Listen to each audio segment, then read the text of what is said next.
Welcome to Kibbe on Liberty. This week, Dave Rubin, who just happens to have a new book out that I feel like is not just a how-to to think for yourself. It's kind of like a more happy, positive version maybe of what Jordan Peterson wrote. But it's also sort of a how-to to think about yourself at this particular moment in time where the World Health Organization and governors and bureaucrats, we don't even know who they are telling us and dictating every single thing we do. Welcome, Dave. How's it going? Kibbe, it's good to be with you. I got to tell you, I'm in the midst of a lot of press, as you know, but I had this one circled because you are the guy, more than anyone else, that I know I can make all of my Star Wars metaphors, references, parables, the rest of it too, and you'll probably understand all of them. And that's all I ask out of an interviewer. So yeah. But for real, I'm looking forward to talking to you because you're right in the thick of this too. Like, we want to live in a free country, and oddly, we are suddenly watching it slip away.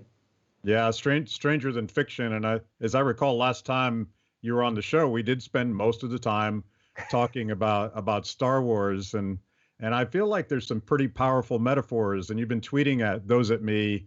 Give us, and by the way, we should talk about what day today is, right? Oh, well, today is May the 4th, so May the 4th be with you, of course. Well, look, I mean, we won't have to knock too much time out of the Star Wars thing, but when I last was on your show, which I think now is like 2 years ago or something, I've been saying for probably 10 years that the prequels will be looked back over time kindly. Now, you have to remove some of the bad acting, Hayden Christensen, you got to remove some of the stiff dialogue, especially in the love scenes.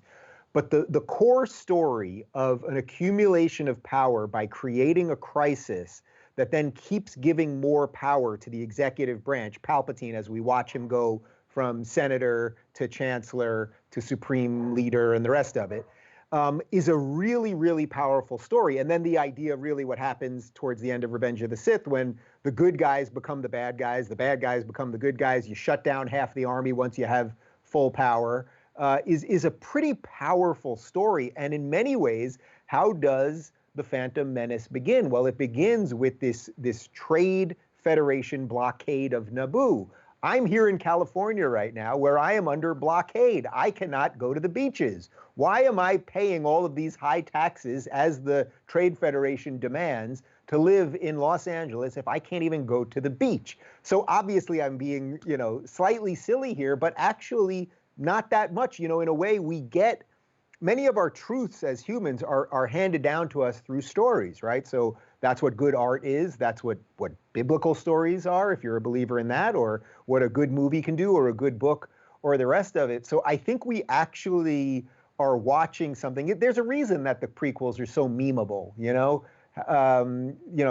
Liberty dies with thunderous applause. I love democracy. I am the Senate. There are so many lines out of the prequels that relate to freedom and liberty and the rest of it. And yeah, you got to get rid of some of the acting. That's about it. Well, you got to sort through anything in life to get to the good stuff. But yeah, I'm afraid, like, I really feel that way right now. I'm trying to recognize my country as our government has basically convinced all of us to cower in our homes in fear of ever going out again. And I'll tell you one story, and then I want to get to the book, because I think there's some lessons in your book that are going to help us get through this and get some of our liberties back once we get through the pandemic. But I'm a big Deadhead, and one of my friends pointed out that the Grateful Dead in 1968, during the height of the Hong Kong flu, which so far at least had killed a lot more people than anything we're looking like under COVID, the Dead played through. They played a series of shows in Los Angeles all through this, and nobody batted an eye, because we knew that life goes on even when you're dealing with really bad things, unknown things, dangerous things. Life is a series of radically uncertain choices that you have to make about the future. And somehow today, we're afraid of everything. And if we're not afraid of everything, we're afraid to actually speak up and ask simple questions about what are we doing here? Well, there's so much there. So first off, I didn't know that about the Dead. That's actually pretty awesome. And we need that spirit. Where is that spirit amongst our artists, our musicians, our actors, our comedians, the rest of it. Now, that's not to say that you ignore every warning and that we should flip the switch, right this moment, and everyone should be out there doing whatever they want. But, when I have a progressive governor, Gavin Newsom, who, by the way, was the progressive mayor of San Francisco, and he turned it into a literal shithole. I mean, there is an app that tells you, that maps out where the human feces is on the streets of San Francisco. That is what that man turned that city into. And then we know that, look, Peter Thiel, the libertarian of Silicon Valley, he literally left San Francisco to move to the free-thinking haven of Los Angeles because that's how bad it got over there. As if LA is some bastion of free thinking. It actually is a little bit, in a way, now that Thiel is down here. That's a separate topic. Look, if I can't go to the beaches, if I can't make any basic choice, look, I have friends, like all of us. We all have friends. We've been behaving under quarantine and everything else. If you're young and healthy, I believe that right now it is against the government orders if I was to invite two of my friends who have also been in lockdown, who are in their 30s and 40s, over for dinner tonight in my private home. They could drive 5 minutes, come here. That is actually, as far as I know, that is not legal right now. This is deeply dangerous. And for a guy like you, of course, that cares about the Constitution and the Bill of Rights, it's like, in effect, the Fourth Amendment, the right to assembly, is suspended right now. We got a big problem on our hands. I'm not saying that in absolute times of crisis you can do some temporary measures. That's always a slippery slope, of course, because then they can always extend it, and we're seeing some sort of versions of that. And by the way, that's another sort of parable to the Star Wars thing, because he kept exacerbating the war to keep getting more power. But in effect, we've, I think, gotten fat on our freedom. So the only people who suddenly seem to be waking up to this are the conservatives and libertarians, and the liberals who have, to give you one more Star Wars thing, the liberals who have sort of been had Order 66 executed on them, and they've been slaughtered pretty much. I mean, there are very few liberals left in the true sense of liberalism, not leftism. They've become sort of useless, and now, people that want power. Governor Whitmer in Michigan, she likes power. She likes the idea of saying to her constituents, you can't plant seeds, you can't do landscaping in your house. What right do you have to do that? I literally mailed seeds to fans in Michigan, so I think I might be a federal criminal also, which I'll need your help during the trial. You could be a character witness or something. But these people that want power, when they see a moment to grab it, they grab it, and that's what we're seeing right now. Well, it gets to, and I do want to pivot to the book, because it gets to the primary premise of your book, that so many of us have been cowed into submission.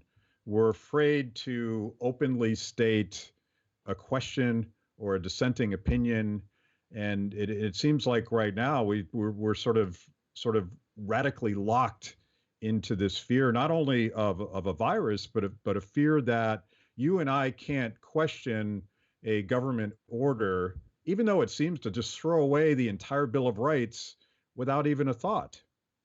Yeah, I am deeply concerned about this. And as you know, to write a book, it's a long slog. The publishing process takes a long time. So I finished this book in July of last year, July 2019. We edited it in the fall. I haven't really touched the book since about Thanksgiving. So the fact that these ideas, the fact that states' rights, which, I'm such a huge proponent, as I know you are, about states' rights, the idea that the system was set up so that the individual states could tinker with ideas and taxation and their own individual laws and figure out how their economies work and how much money they want to put into education, all of these things. What a brilliant freaking experiment that our founders gave us, right? The idea of federalism. How absolutely brilliant. Now, I've been to libertarian conferences with you, and you can sit at a libertarian conference with 100 people or 500 people and debate states' rights and all of the ideas about driver's licenses and everything else. That stuff doesn't really get talked about in the mainstream, except suddenly in the last month and a half, people are talking about states' rights. There is a debate between Andrew Cuomo and Donald Trump as to what the federal government and the state government should do. That's good. And the irony, of course, here is that the same people who have spent the last 4 years trying to undo an election, who claim that Donald Trump is Hitler and his supporters are racist, they're the same people who seem to want to give him the authority to do whatever he wants. It's like, this is why you have to be wary of power. You don't want the guy that you hate to have all of the power. And that's the exchange. So when it's your guy who you like, guess what? He can't do everything you want because that's the safe way to do it. And when it's the guy that you hate, well, congratulations. You just got your golden ticket because he also can't do it. But the fact that people are suddenly talking about states' rights, the fact that, I've tweeted out, I think you responded to one of them, that, I live here in California, so I have a governor and a mayor and most of the state legislators who I don't share a worldview that's similar to them. And for the first time in my 7 years in living in California, I'm thinking about moving. And it's like Texas and Florida are looking pretty good right now. And I got to tell you, that sucks. To even say that, I love it here. I love the weather. I've thrived here. My business is doing well. I've accomplished my dreams here, or I'm on the way with my dreams. But I'm really thinking about living in Texas right now because it's up to you. That's consistent with everything I preach. It's up to you to find the place that you want to live that's congruent with your ideas. And I think a lot of people are rethinking a lot of stuff right now. Well, I'm probably unsavable because my studio is literally 3 blocks from the Capitol. So it's sort of well within the tractor beam of the Death Star. And I think Washington has me. I can't seem to get out. You'll either be the first guy to go down or the last guy with the podcast. So yeah. either way, there's a footnote in something, Yeah. So I purposefully didn't look at it. I know you've done like 10,000 interviews in the last, how many days has this book been out at this point? It's only been out 6 days, but I have quite literally been sitting in this chair for like 12 hours a day, almost nonstop talking to people. So yeah, it's been a lot, but I'm not complaining. I mean, yeah, this is the purpose of what you do, This is the slog. And I noticed you posted your book's really kicking ass on Amazon because you're sandwiched literally between 2 lonely wife porn novels, which is exactly where you want to be. It's hilarious, the things that you find out when you release a book. So one of the things that I didn't know is that the Kindle books are, if you look at the top 100, they're almost all romance novels. Now, I think that's also disproportionate right now because of Corona, you're seeing new habits develop. So like many of the top books right now, a very high disproportionate amount of hardcover books are children's books because there's a lot of parents at home that are reading to kids. So that's one thing. On the Kindle list, it's something like 90 out of the 100 are romance novels that are 99 cents. My book's like $20 or something, but we cracked the 100 and I'm right between, the Hercules' lover's pecs and some other man dripping with sweat with a woman hanging off his, very flowy hair. So, it's all working, yeah. Well, my next book is definitely going to have one of those covers if that sells, whatever it takes. I had only known. So how is it going? Obviously, you're selling a lot of books. Do you have any data so far? So I'm going to get the updated stuff tonight, but we know we're crushing it. I mean, I'm at the top of every relevant political category. We were number 2 in nonfiction for the first couple of days. I think maybe we're 3 or 4 at the moment. I'm having trouble getting past Joanna Gaines. You know Joanna Gaines? No. From HGTV, Chip and Joanna, they take old houses and they turn them into spectacular modern farmhouses. I like her, so it's okay. I'm having trouble beating her. Also, a lot of people are doing projects around the house right now, so I'll grant Joanna that one.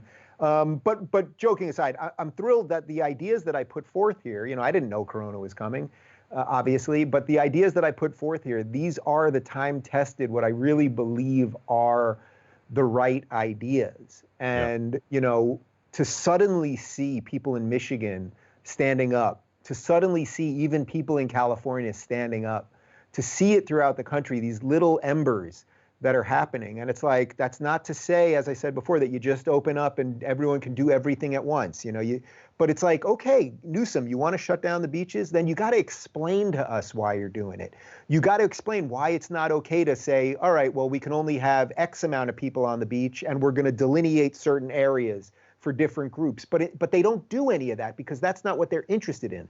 What they're interested in is power. So did you happen to see the tweet by I believe it's the deputy mayor here in Los Angeles? He went on the plane, the helicopter ride over the beach, and he showed just empty beaches. And his tweet, it almost sounded like he was excited about it. Yeah. Like it was as if it was a tourism video. Like, not like what a damn shame we had to do this. There's a serious pandemic and we had to do this against what anyone would want to do because it's 85 and sunny in SoCal and this is why you're all here. Instead, it was like, yeah, look what we're doing. See what we can do? Ha ha. And then you see the same thing in Venice Beach with the bulldozer that filled up that kids' skate park, which is an iconic all over the world. That's not just a Californian iconic place. I mean, that's a worldwide monument to rebelling, and they filled it up with sand. And it's like, we just sit here. We just sit here and watch it happen. Yeah. And like one of the things I said about the skate park episode was sort of, I'm always an economist and I'm always thinking about trade-offs and costs and benefits. And I was thinking to myself, all of these drones and helicopters and bulldozers filling in skate parks to prevent people from doing things that frankly are perfectly safe to, if you're keeping socially distant and you're outside, it's surely more healthy for you than being locked up in your homes. And I'm like, these are cities and states that are utterly bankrupt. They don't have a penny to their name. They don't have enough resources to finance public health. And yet they're doing all of this stuff and it just seems like a power trip. Well, not only does it seem like a power trip, but as I'm saying, it's like they don't do any, they just do it when they do it. And then they think by their own doing it, that in and of itself makes it right. So it's like, if there was a problem at the skate park, let's pretend, I don't know exactly what the facts are, but let's go on the assumption that there were maybe too many kids at the skate park for 2 weeks before all this. Well, did they send cops there to stop people? Did they post notes? Did they maybe put a yellow tape around the whole thing and say, we're temporarily closing this? I don't know that they did any of those things. And if they did, why didn't they publicize it so that it's like, you don't have to go to the extreme measure immediately, but that seems to be what they do. So instead of saying, okay, we're closing the beaches, you could say you can come to the beach, but you can only be in groups of 4, and you have to have X amount of space in between you, and we're not opening up the public restrooms or whatever it might be. But that is not the game they're in, and I think this is going to be the hardest part for libertarian-minded people to really grasp, because you are live and let live. I am live and let live. Most of your viewers are live and let live. We don't have this hidden desire to control people. And the price you pay with that is that it's a little bit messy, right? We're not sitting here saying we have all the answers. We're not sitting here saying, oh, we know the exact policy prescription of what public places should be open right now and at what capacity. That's sort of where the interesting part of life and politics comes in, where you have to debate some of that stuff to make mature policy. These guys, and this is so consistent with what progressives have done with absolutely everything, they don't deal with anything in a mature way. They stake out a position, and by divine right, it is their position and it is correct. So instead of doing any of the nuanced stuff that I just laid out, Newsom doesn't feel he has to do it because that's what their policies are. Free everything for everybody, $15 minimum wage, even though I've never run a business, free this, free that. None of it makes any sense, but if you just keep saying it and people keep following you, then why not keep saying it? Both you and I would love to rehabilitate the word liberalism, and you now have to qualify it, and usually I do as well. Classical liberalism, libertarianism, and all of these things are sort of difficult words because they have so many different meanings for so many people. But when we talk about liberalism, and I would apply my philosophy of liberalism to our current situation, one of the principles of liberalism is humility. We don't know what we don't know, and we certainly don't know what the future brings. We're living in real time, moving forward this process, and the marketplace, the mutual support structure that we all depend on to get through an uncertain future is based on this humility that we don't know, versus sort of this authoritarian progressivism that you talk about throughout your book, which is, I know everything. It's based on science. And I'm going to defer to the World Health Organization because those are the best scientists, and they couldn't possibly have any self-interest. They couldn't possibly have any doubt. And we're going to enforce that with all of the brutal power of the state. And to me, that's the difference here. It's not really conservative versus the way that words liberalism is used. It's about whether or not you actually are arrogant enough to think that you can fix everything. I truly couldn't have said it any better. That is it. They give you bumper sticker things that sort of make sense, even though they've never accomplished anything. The Bernie $15 minimum wage, or the progressive $15 minimum wage idea, is such a perfect example of this.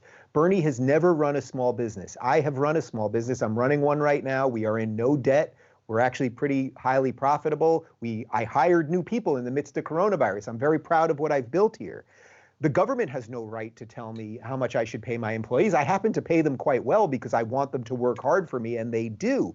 But what the progressives do is they come in with no expertise in anything. They say $15 minimum wage, even though Bernie's never run a business. And then what happens a week later? Rashida Tlaib comes in and says, no, $20 minimum wage. And then it's like, well, I guess she's right because he just made up a number. So now she made up a more moral number. She wants poorer people to have more money. She's more moral. And that's why they're always in a race to out-government themselves. Because on the right, what you're describing as classical liberalism, as libertarianism, as some version of, like the more freedom end of conservatism, let's say, the core belief is individual rights. That's it. That's it, basically, with light touch of government. That's it. And then what, we've discussed this before, but we could whittle down where there might be, I would say, some places where me as a classical liberal might want a little more government than you as a libertarian. I don't even think it's worth us, debating anymore at this point, because it's like the core of what we believe is the same. And that's why what I'm seeing on the center right now is so inspiring to me. It's like all of these people are basically saying, hey, I believe in individual rights and I don't want the government to do everything. The only unifying principle of the left is government. That's not a unifying principle. That's just a power grab. And then because they view government as good, you constantly, it doesn't matter if you can pay for it. That's irrelevant. It doesn't matter if it financially makes sense or if it makes sense business-wise or any other way. None of those things matter. What was the line that AOC said? It doesn't matter if you're factually right as long as you're morally correct, something to that effect. And that is so deeply it's dangerous at a human level, but I mean, it's seriously dangerous for our leaders, our political leaders, to believe that sort of thing. Well, it's funny, and you talk about this in the book. One of your conversion experiences was watching Ben Affleck throw a moral hissy fit on Bill Maher and the ensuing process of Bill Maher. The first time that the progressive left tried to cancel one of their own. Tell that story, because I think it's playing out again today. Yeah, so you saw I dedicated the book to Ben Affleck. Now, I've never met Ben Affleck, and I suspect I may never meet Ben Affleck. I don't think he's a particularly good Batman or anything else, but I have no problem with Ben Affleck, as a human being. But what happened that night on Real Time, this is about 5 years ago, was Sam Harris was on, Sam Harris, the neuroscientist, who mostly writes about religion from an atheist perspective. He was on to promote his book, which I have right there. It's called Waking Up, A Guide to Spirituality Without Religion. And what they were discussing was the idea that you have to be able to separate ideas from people, meaning that a religious text is a set of ideas, and you can judge that and critique that, but you wouldn't want to be bigoted towards all the people that maybe subscribe to some of those ideas. In other words, you could critique the Old Testament. No one would say that you hate all Jews. You could critique the New Testament. No one would say that you hate all Christians. But in this case, they were more so talking about Islam, radical Islam particularly. And when Sam made the point that we have to be able to criticize the ideas in the Quran, just like you could criticize any other set of ideas, but you don't want to be bigoted towards Muslims as people. Everyone knows this is true, and no one with any sort of flickering notion of humanity would know that you wouldn't want to be bigoted towards people based on an immutable characteristic. That's a little confusing here because religion actually is mutable because you could deconvert or whatever. The point is that when Sam and Bill Maher laid out this concept, Maher did all of the things that we've come to know progressives do. He got red in the face, huffy puffy, sweating, screaming at them. And the line that caught fire was he said that they were gross and racist. And Bill Maher had been the standard bearer in America on the left for the last 30 years. There is no more public lefty who has fought everything, including Donald Trump, than Bill Maher, right? And suddenly what I watched happen was, I didn't even know who Sam Harris was at the time, but suddenly, because Affleck, an A-list movie star, overly emoted rather than making an argument, suddenly BuzzFeed, Vox, the usual suspects, HuffPo, were all calling Bill Maher racist and Sam Harris racist.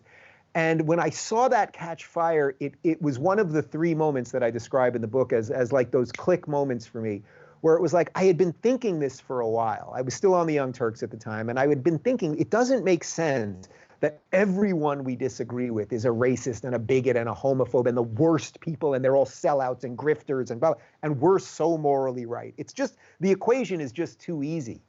And when I saw that moment, and this is why I put Ben Affleck in the acknowledgement, in the beginning, it's because watching an A-list star just overly scream about something that he doesn't know what he's saying, and yet seeing it proliferate throughout society, while the good, decent people who tried to do what you're talking about, explain a complex issue honestly, while they got destroyed by the mob. And that really is, in many ways, what led me to writing this book, because we see this all the time now. And by the way, we're seeing it literally right now, where, you know, the blue check Twitterati, every time someone protests, are saying that they're racist and they're bigots and they're anti-government far-right lunatics and the rest of it, and it's just simply not true. They're people who want to go about living their lives. It's funny, you know, AOC, when she talks about being morally right instead of factually correct, or Ben Affleck just emoting all over the place. Bill Maher is like one of the guys that's actually been willing to call that out. And when I back in my Tea Party days, and I'm sure your colleagues at the Young Turks were spending all sorts of time peeing on our legs at the time. But I would always go on Bill Maher, because even though we didn't agree on much, he would always give me a chance to sort of represent my opinion. And he got in a lot of hot water for actually suggesting that radical Islam was potentially dangerous. And today I think he's in a lot of hot water because he just did this great rant against what he calls fear porn, yep. which is this same sort of mindset that we're just emoting, you know, everybody's going to die, and if you're not wearing a mask on a subway, you're worse than, I'm sure they've said worse than Hitler, but you're a monster because you're not following the rules, even though the World Health Organization had a different set of rules just a couple of weeks ago. They were telling us not to wear masks. Right. Yeah. They were telling us not to wear masks a couple of weeks ago. And then YouTube will say, if you say anything against the WHO, we're going to remove their videos. It's all bananas. To that point, though, with Maher, you know, it's interesting because I mentioned how they've executed Order 66 on the good liberals. I would say he's basically, maybe me, but I don't even know that I can fully include myself in this group anymore. He might be the last liberal standing, and I'm not sure how much longer he's going to be standing. And I mean that because who likes Bill Maher right now?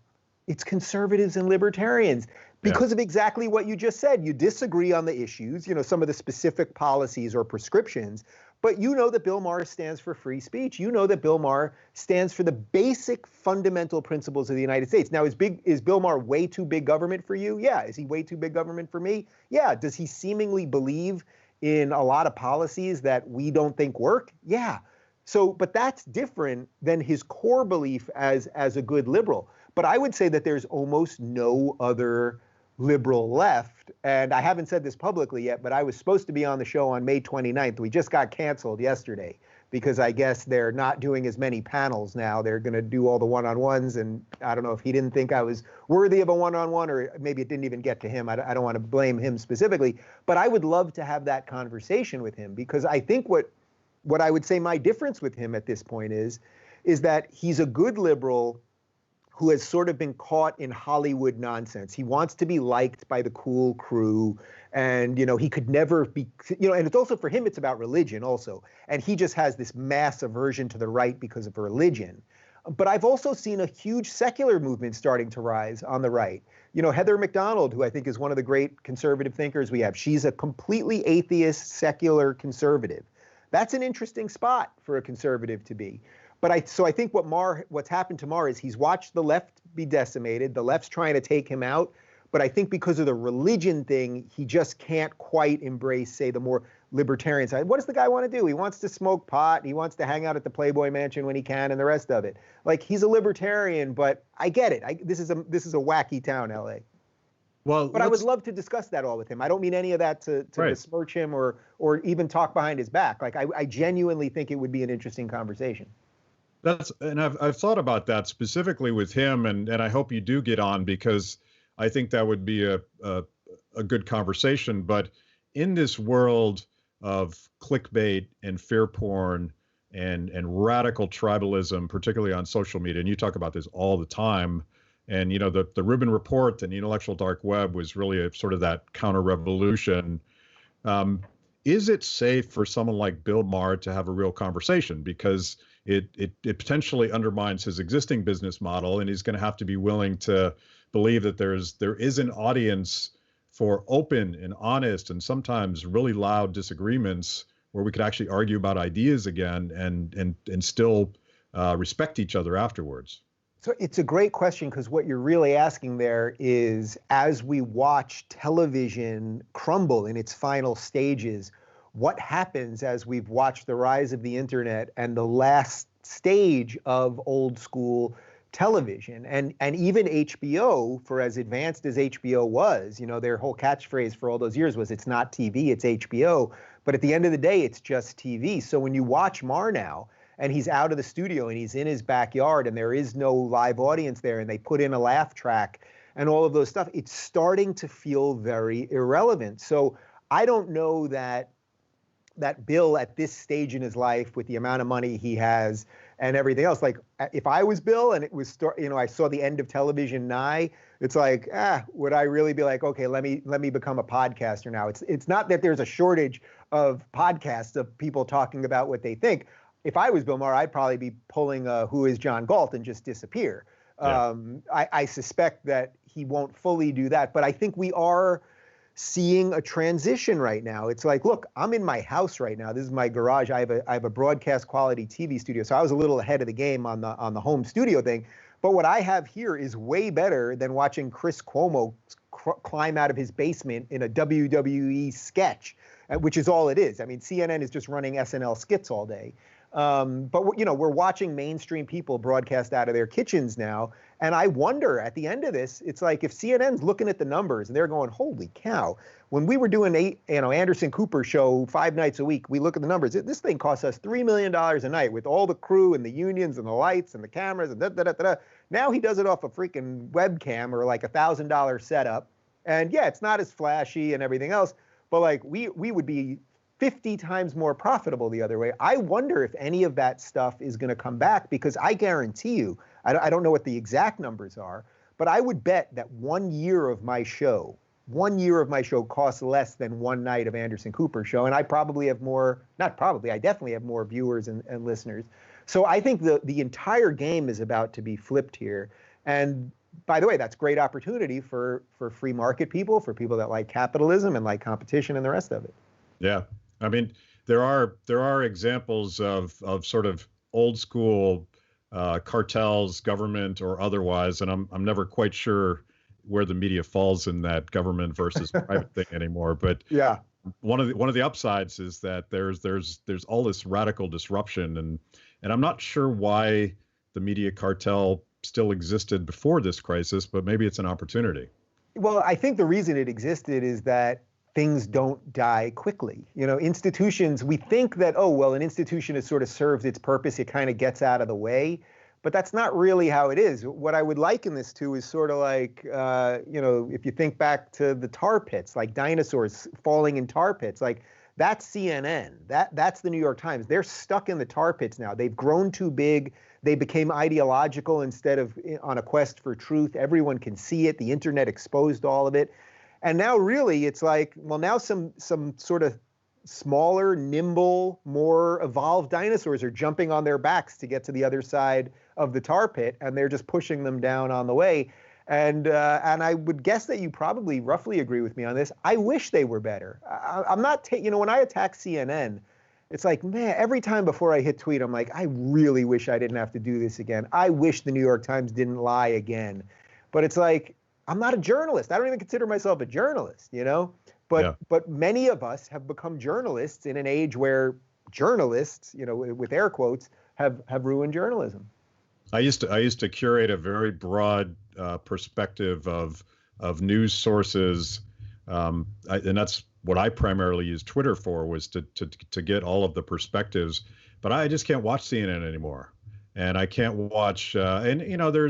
there's right versions of CNN too, and I don't really watch those anymore because what I wanted news for was opinions, but also just facts and reporting, and I can get that through this very dispersed community of bloggers and podcasters and guys like you and Jordan Peterson, the intellectual dark web, our friend and who's the rock star in your neck of the woods. Why am I blanking? Oh, Rogan, Joe Rogan.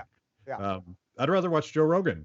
Yeah, but look, the question related to all that is how long are they going to let us use the pipes? I mean, that's a whole other thing that we've discussed previously, but if big tech is really somehow in bed with government, which it seems like it is, I mean, we know that there are some ties there, but then as big business also gets in, I mean, this is also the strange place for the Liberty people to try to think, we have to think this thing through.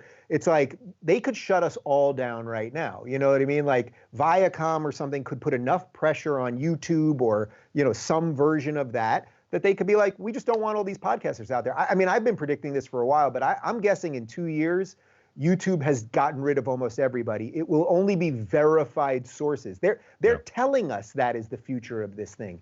Anyone with an independent voice. A guy like Tim Pool, he is not going to be allowed on YouTube. They're not going to tolerate that. And by the way, that's why I created locals.com, because I do believe in competition. And what we're doing is building digital homes for creators. I'm not trying to build a platform. I'm building digital homes. If you are a creator of any kind, whatever you freaking do, as long as it's not breaking the laws of the United States, we will build you a home that is yours, that is secure. Because if you think that renting space from YouTube is a safe way to go about doing this, well, the day that they pull the plug, you're going to go, man, I screwed that one up. Well, you've been warning us that this was going to happen for years, and I think my response to you was the typical libertarian response that, well, there's a difference between what a private business does and what a government does. But to this point where I can't tell them apart, obviously, a lot of these companies had their roots in government financing, which is one problem. And you mentioned this earlier, but I got to read this because it's quite shocking. I think everybody's seen right now that YouTube decided to pull down that video of those two doctors from Orange County, who were, and there was nothing fringy about those guys. They were doctors on the ground and they were making observations. But the CEO of YouTube said that they would be removing information that is problematic. And I love that word, problematic. It's the worst word we have going right now. It's not true or false. Anything that is medically unsubstantiated, anything that would go against the World Health Organization recommendations would be a violation of our policy. So what is that standard? It's whatever the WHO says, and whatever the WHO says is, by the way, different than what they said yesterday. And oh, by the way, it's a fundamentally political organization. And this whole thing is so fundamentally anti-science because real scientists understand that scientific discovery and figuring stuff out is a process where different people with different opinions argue. I mean, that's the point. That's the real point. YouTube has become anti-science in the name of science. They're pretending they're the ones for science while they're also saying, but dissent about our science must be shut down. And as we said earlier, they were literally, I mean, there are tweets from the WHO 6 weeks ago, you don't need to wear masks. So should the WHO now be kicked off Twitter because they got something wrong? I mean, none of this makes any sense. And I think in many ways, at the height of the intellectual dark web peak, when there was this thing that was just exploding, and it had so much, of course, to do with Jordan Peterson specifically, I think what we were doing as a group was we were just offering some counter sense making. It's not that we had all the answers, and it's not that we agreed on everything. I always use the example of Ben Shapiro and Sam Harris. These guys literally disagree on everything. I mean, from the nature of the universe, from truly what the most existential questions are to everything else, abortion, taxes, the whole damn thing. They disagree on everything. And yet I've been to dinners with them and they are perfectly cordial and everything else. And the reason for that is they both have a desire to bring sense into the world.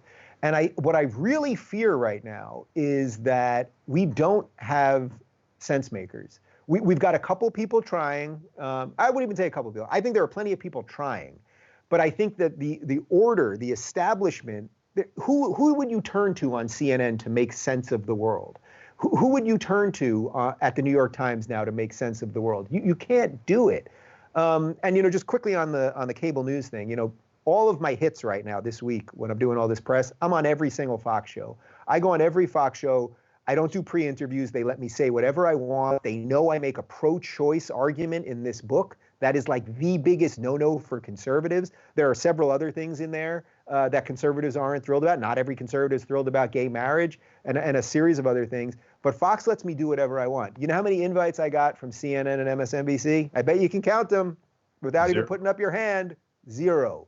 Now, who is the tolerant side? Who is the tolerant side? I could go on MSNBC and make an argument for pro-choice. I can make an argument. I still believe that the state has some role in education. I'm starting to waver on that one. But I mean, I can make against the death. That is problematic, by the way. All right. So there's a good use of the word problematic. And I really am starting to waver on that one. I mean, I've always believed in choice and I believe in charter schools and the rest of it. But I think that there can be a role for it. I came from, good public schools. I think there can be a role for it. But I would love to have that conversation with you. We'll do that when you come on my show. Why don't we'll unpack that one a little bit more. Cool.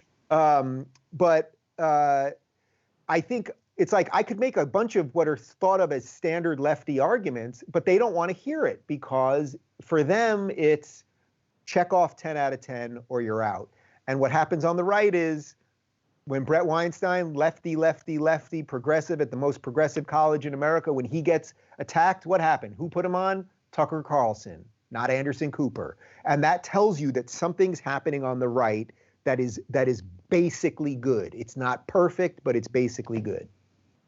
So let's get back to the book. I thought one of the most compelling chapters was, and you had told me this story last time we were hanging out, but you tell the story of how the stress of essentially divorcing from your old friend support structure at Young Turks really puts you through a health scare, and you sort of come clean with all that stuff.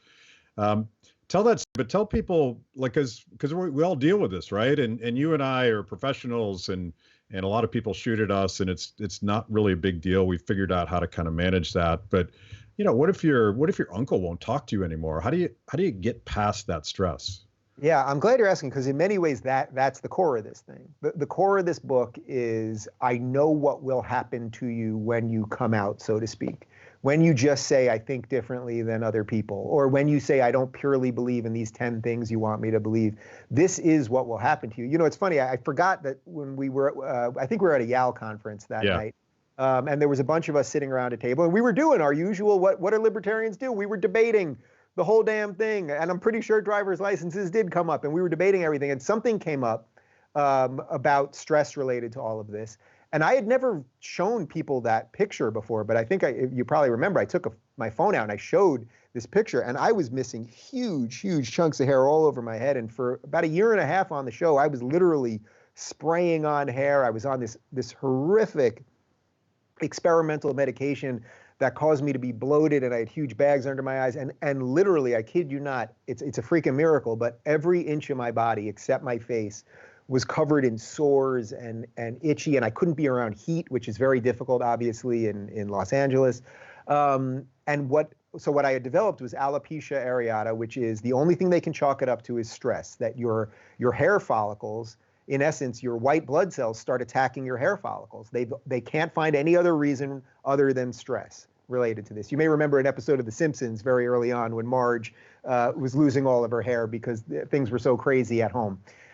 So why did this happen? Well, it happened because at the beginning of all of this, when I still was a lefty, I mean, I was still saying, hey guys, I'm a lefty, I'm one of you guys, like, let's not all go crazy here. Well, I was getting nice messages from people on the right, but the shocking part was the unending torrent of hate that was coming, all of course, the Twitter stuff and all that. But then suddenly, colleagues of mine, friends of mine, people that were invited to my wedding, suddenly saying the worst things about me publicly and privately, calling me the worst things. And no matter how many times you say, but I'm not racist. I don't want anyone to be judged by the color of their skin, or I didn't say that. And that's what they do, is they create some version of you that's not the real you, but it fits their idea perfectly. And I just got crushed by that. And it was ironic because, my career was going like this, but, my life was going like this. And it is absolutely true what I wrote in that book. I woke up one morning, and this is just as the show was exploding. I was ready to quit. I mean, I was right there. And I thought, I can't do this. I can't look at myself anymore. I can't, I just can't do it. And something just kind of kept me going. And then fortunately, I've learned how to deal with the stress better. And I take biotin, which is a natural substance that you can take for hair, and it strengthens your nails too. So my nails are really, I got working Wolverine over here. But I included it it wasn't a fun part to write. I did not enjoy writing that part of the book. It was probably the hardest part to write. But I didn't include it for sympathy or for virtue signaling. I included it because I know that everyone will go through their version of this. There's another person who I won't mention by name, who's a very public person that we both know, who when they sort of came out of the closet too, the political closet, also went through a massive health thing as well, partly related to the stresses. So this is not, it's not alien to me. And other people will go through it. And my point in writing it really was, if you survive, which you will, not only whatever the health things might be, but if you survive the slings and arrows, if you survive the attacks and everything else, you will be better on the other side. Because it's hard for people to realize that, oh, well, my friends are going to turn on me, but they're my friends.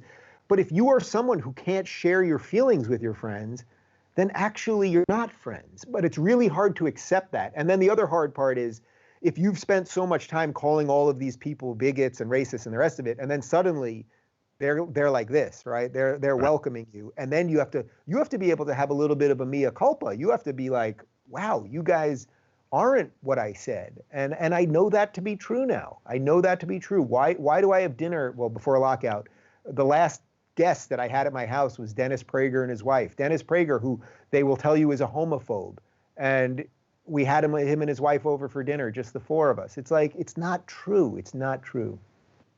I've been through, I'm a libertarian that lives 3 blocks from the Capitol. So you can imagine I'm sort of a strange animal living in a wildly strange land. And all these years, I've been put in situations at various jobs and various projects where you just have to say no on something that's really important if you want to keep yourself whole. And then the attacks come. And then, they try to destroy your career. They try to do all the things that they do in Washington, D.C. And I could really relate with that chapter because at some point you just have to let it wash off. And you have to be comfortable with who you are and what you believe in and realize that there's a lot of people out there with that same sort of sense of personal integrity, I'm not sure exactly what to call it, but an openness to this stuff. And to me, that's why I sort of compare your book a little bit to Jordan Peterson's, because it's more about how to free yourself from this cage that somebody's put us in.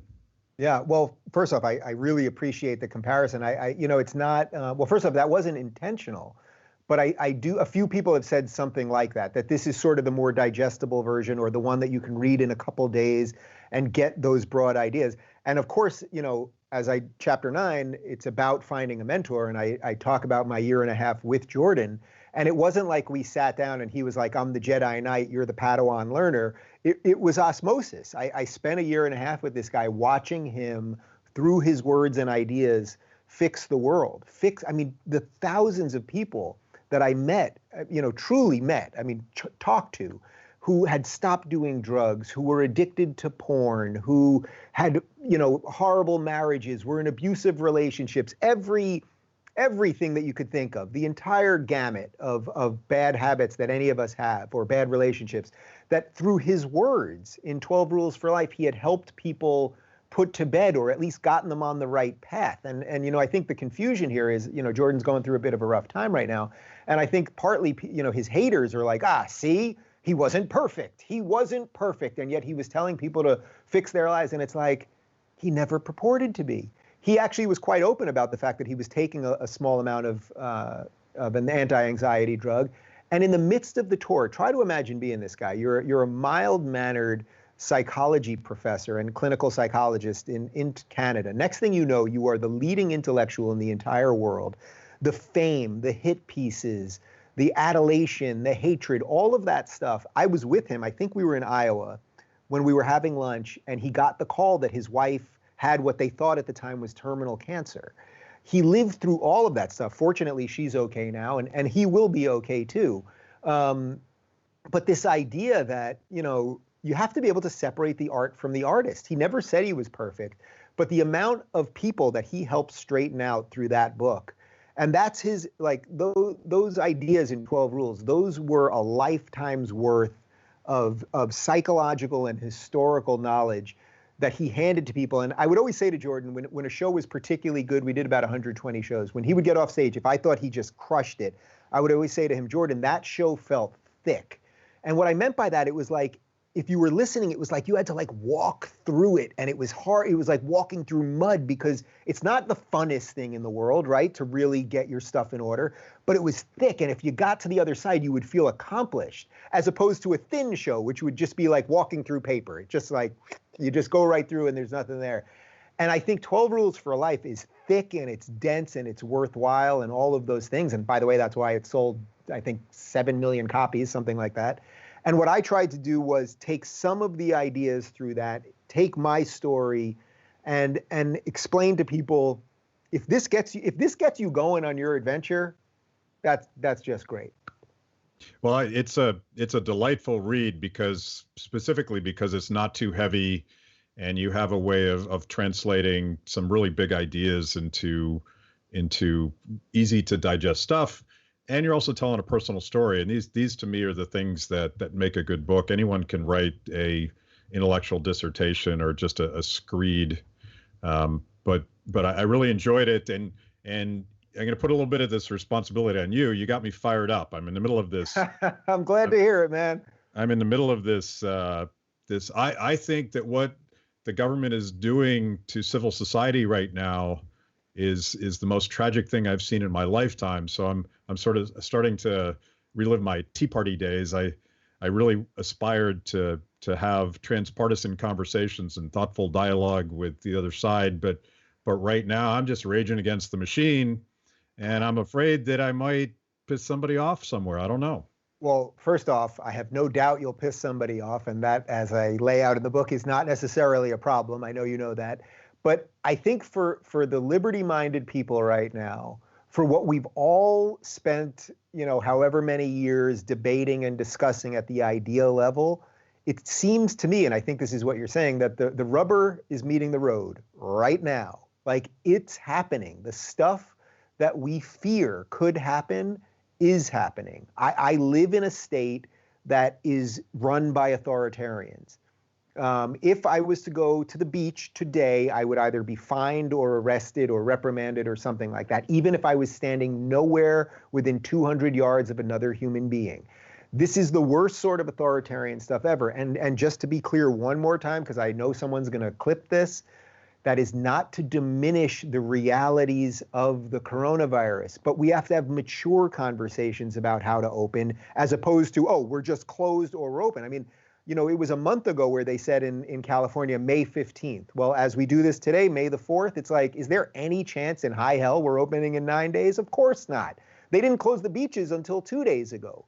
And are they going to, on May 15th, suddenly explain to us in true terms, well, how can we go about doing this? I suspect not. So, this is where the founders were good. They said, hey, states, do what you want. And guess what? You, citizen, you don't like it there, you go somewhere else. And I think that's the next thing we're going to start seeing. We're going to see massive population shifts. And I know that people in red states are kind of freaking out, because whenever Californians leave, they're good for a little while, and then they import all their stupid ideas that they were fleeing in the first place. So I know Texans and Floridians, they're all kind of like, all right, it'll be nice for a little while, but let's not wreck the place.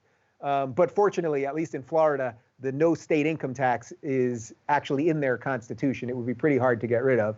But I do think shifting populations are going to be the next version of this. Yeah, I am starting to see people wake up, and I've watched for too long where people just sort of blindly accept that locking down full economies is somehow going to come without a cost. By the way, the state of Oregon has extended their lockdown right past Independence Day, conveniently or ironically or something. And I, my view is like yours. I think we should take this very seriously. I think that this is a real threat to human life, but we don't know enough. So the very idea that we would sort of settle on one strategy without considering the costs and benefits of all these other things that we're doing is kind of crazy to me. But yeah, but Matt, I know you're a sci-fi guy too. So let's play this out in like a dystopian future kind of thing. Let's say we found out tomorrow, for fact, 100% fact, coronavirus is going to kill half the population. So I'm picking like a crazy number right now, but let's just say we found out like the worst possible thing. It's going to wipe out half the life on the planet. Would that be reason for all of us to stay in our houses forever? And my personal answer to that would be no. That it would still be up to you as an individual to decide how you want to live, how your family wants to live, and everything else. Now, not only are we not at 50%, we're not at 40%, we're not at 20%, 30%, 10%, 5%. We did flatten the curve. Now, that isn't to say we could have some spikes as we open up in the rest of it. But the point is, if we all believe the things that we say, and we don't want to trade security for liberty and all of those things, it's like, we don't want to trade liberty for security. It's like, this is it. So what are we going to do? What are we going to do? Are we just going to podcast about it, or are we going to take some action? And I assure you, if next week this beach thing's still happening, I'm going to the beach. This week, I actually just couldn't even leave my house because I was so shot from a week of press. I was like, I'm going to sit in my backyard and do nothing. But I'll try to go to the beach next week and see what happens. Well, I'm a radical. I still think that we citizens have a right to peaceably petition our government for an airing of grievances, but apparently that's non-essential. So we'll see how that goes. You are quite radical, thinking you're allowed to speak up against the government. Jeez, crazy pants. Yeah. So where do we get this book, and how do we make sure that your book ends up #1 on all of the appropriate lists? Yeah, so look, we're crushing it across the board, but if you want to help me out, actually, well, first off, Amazon's probably the easiest place to get it because they are delivering, so you can just search Don't Burn This Book on Amazon, or go to don'tburnthisbook.com if you want to help out some smaller stores that are still delivering, or Barnes & Noble, or the rest of it. But one thing that is so in line with everything I write in the book is there is a freaking massive troll campaign to destroy my book right now. I mean, the Amazon reviews are being flooded. They're hitting Target. They're hitting every place that has any reviews. They're copying and pasting. They're coordinating. It's against all of the terms of service of all these sites, but they don't do anything. They don't do anything. So if you want to help me out and you snag the book, just throw a review on there. Have it be honest. If you don't like it, that's fine too. I'm not asking people to lie and 5-star me for the hell of it. But this is what it is. All I laid out in this book, all that's in this thing, I think, is some common sense stuff, and you can agree with it or disagree with it. But in effect, by them trying to mob it, to silence it, what are they doing? It's the modern day burning. I mean, it's exactly the purpose of the book. So that's how people could help out. And I look forward. I know we're going to have you on in a couple weeks, and hopefully we're not in the gulag. Are we allowed to Skype in the gulag? I don't know.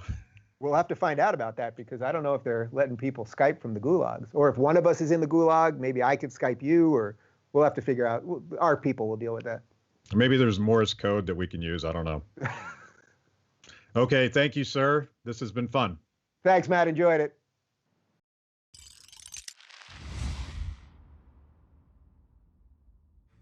Thanks for watching Kibbe on Liberty. By now, you know this is the most important event of your week. So make sure you subscribe on YouTube.